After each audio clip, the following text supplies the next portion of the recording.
So welcome back guys to our channel. I hope आप लोगों ने इससे पहले लास्ट वीडियो देख लिया होगा और देखा होगा। नहीं भी देखा है तो जाके फिर से देखिए, और देखा हो तो एक बार उसको पूरा देखना आप लोग, है ना। बीच बीच में मत छोड़ा कीजिए। And do like, subscribe and bell icon को प्रेस कर दीजिएगा। ओके, सो अब हम लोग बात करने जा रहे हैं टाइड एंड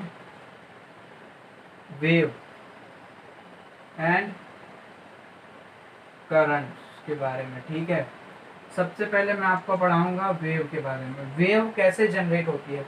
आप लोग जब सी पे जाते होगे कभी खेलते हुए तो देखा होगा कि सी का वाटर आपके तरफ फ्लो होके आता है हल्का हल्का, वो देता है नथिंग बट वेव। अब वेव जनरेट कैसे होती है, ये सपोज करिए आपका सी का सरफेस है, मोशन ऑफ विंड की वजह से। ये विंड आपकी मोशन में, विंड है यहाँ पे, तो विंड क्या करेगी कि विंड और इसके बीच फ्रिक्शन होगा, तो विंड यहाँ कुछ पोर्शन को विंड ऐसा नीचे दबाएगी, it is trying to press down. कुछ पोर्शन को ये ऊपर करने की कोशिश करेगी विंड अपने फ्रिक्शन की वजह से। सो इसकी वजह से क्या होता है, यहाँ पर सर्कुलर मोशन होने लगता है, circular motion. Okay, something circular motion ऐसा लगातार होते रहता है और उससे आपका ऐसा कुछ करके वेव जनरेट मिलती है आपको, इसको बोला जाता है वेव। ओके, सो आई होप वेव का आप लोगों को क्लियर हुआ होगा कि वेव कैसे फॉर्म होती है। वेव के साथ एक बहुत बड़ा टर्म एसोसिएटेड है, सुनामी। ओके, इसको आप हार्बर वेव भी बोलते हैं। Why do we call it a harbor wave? It is generated from a Japanese word. एक जापानीज वर्ड है सुनामी। क्यों इसको हार्बर वेव कहते हैं, क्योंकि जब भी सुनामी होती है सबसे पहले हार्बर को डिस्ट्रॉय करती है। और वेव्स आपकी कई कई ऊंची होती है, कुछ वेव्स तो 150 मीटर इन हाइट भी हो जाती हैं। और सुनामी का बेस्ट एग्जांपल अगर आपको देना हो तो जापान की सुनामी तो आपको याद ही होगी। जापान की सुनामी कब हुई थी, जापान की सुनामी 2000 बताइए बताइए, कमेंट सेक्शन में बताइए। कमेंट सेक्शन में आप लोगों से मुझे उम्मीद है कि आप लोगों में से कोई ना कोई तो सही जवाब देगा। ओके, सो जितने ने बताया अच्छी बात है, नहीं बताया तो भी अच्छी बात है। ये आपका 2013 में हुआ था। ओके, बहुत डिजास्टर्स था वो, लेकिन हालांकि जापान अब उससे उभर चुका है। एंड आई होप वेव का कॉन्सेप्ट आप लोगों को क्लियर हो गया होगा। Now let's talk about tide. Tide में भी दो टाइप के टाइड्स होते हैं, हाई एंड लो। इसका दूसरा नाम है स्प्रिंग टाइड, इसका दूसरा नाम है निक टाइड। ओके, सो टाइड्स बेसिकली क्या होते हैं कि basically rise and fall of ocean water.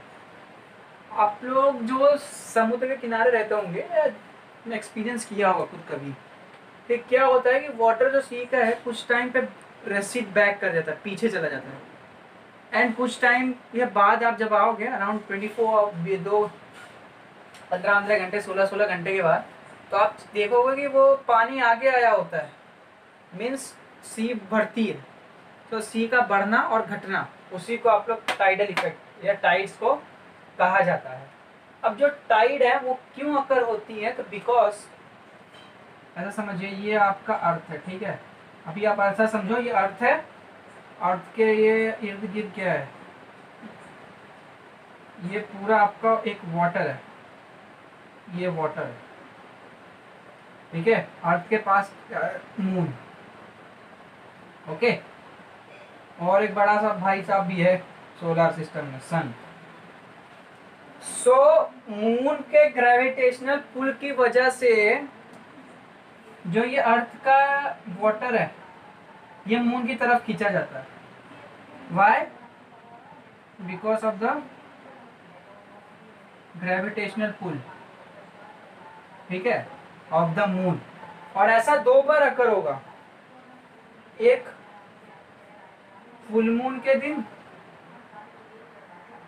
और एक न्यू मून के दिन। सो आई होप ये क्लियर हो गया आप लोगों को कि हाई टाइड होता है मोस्टली आपको फुल मून और न्यू मून के दिन ज्यादा आपको देखने को मिलेगा।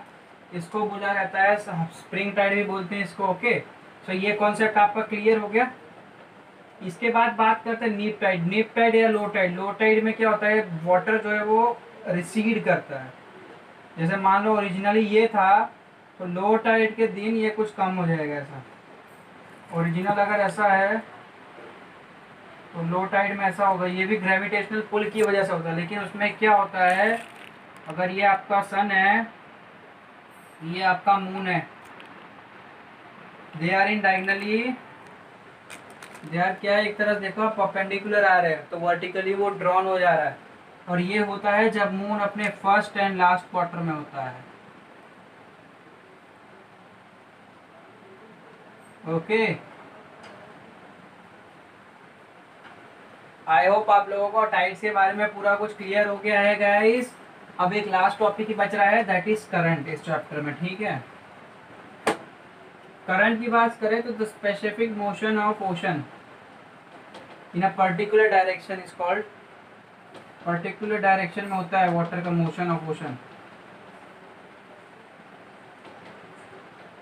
इसमें दो टाइप के आएंगे आपके currents, warm current and cold currents. ठीक है, वार्म करंट आपके इक्वेटर से पोल की तरफ जाते हैं। इधर क्या होगा, उल्टा। उल्टा मत लिख के आना एग्जाम में, मैडम नंबर काट देंगी। उल्टा का मतलब है पोल से इक्वेटर जाता है ये। ओके, तो बेसिकली गिब्राल्टर करंट है आपका, तो वो गिब्राल्टर आपका वार्म करंट है। और ऐसे डिफरेंट डिफरेंट करंट्स होते हैं, सबका अलग अलग नाम है। ठीक है, और उसके बाद जो है बेसिकली जहाँ पे कोल्ड और वार्म करंट मीट करते हैं, जैसे कोई पोजीशन होगी जहाँ कोल्ड और वार्म करंट मीट करते हैं, जैसे ये आपका जापान में देखने मिलता है, जापान के वहाँ जापान सी में, और अमेरिका के साइड भी आप देख सकते हो। वहाँ पे आपका फिशिंग के लिए बहुत अच्छी जगह होती है, that is really good for fishing. So I hope I am clear with every stuff. Clear, all your concepts are clear about tide, wave, water cycle and currents. Meet you in the next lecture. Till then, like, subscribe and do press bell icon of our channel. Thank you.